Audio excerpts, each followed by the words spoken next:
Bonsoir, bienvenue sur la plage de Royan. Certains sont déjà ici depuis des heures sur des places qui sont réservées par les copains, comme ici avec David. Et puis ce soir, ils seront plus de 40 000 pour la deuxième édition du grand concert de violon sur le sable. Ils ont répété bien sûr à Paris, à l'Opéra Bastille, et nous y étions. Allez, en voiture, on y va.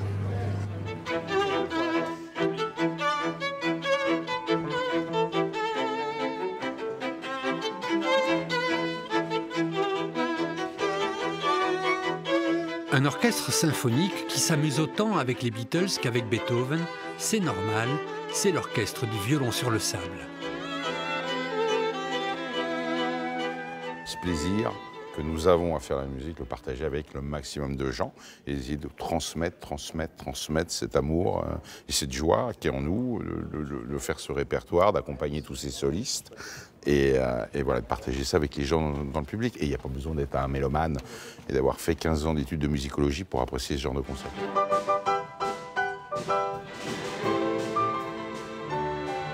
Ce matin-là, en répétition à l'Opéra Bastille, André Manoukian, un habitué de l'exercice.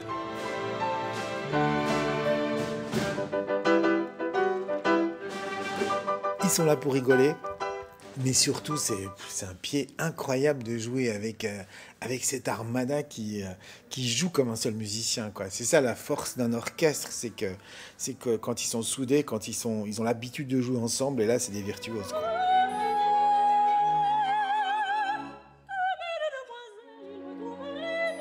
Entre le théâtre des Champs-Élysées, ceux de Madrid, de Bruxelles ou de Vienne, Patricia Petitbon a planté elle aussi son parasol sur la plage, à côté de Didier Lockwood, son violoniste de mari.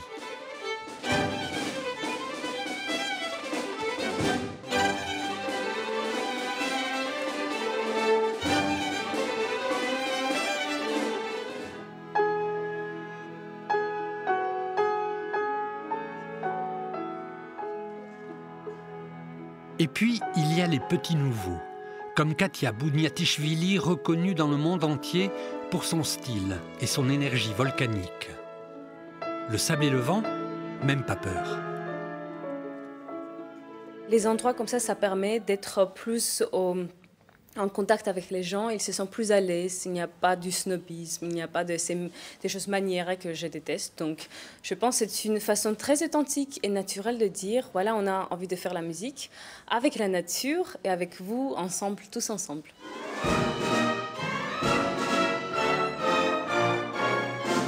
C'est une histoire de copains, c'est une histoire d'amour.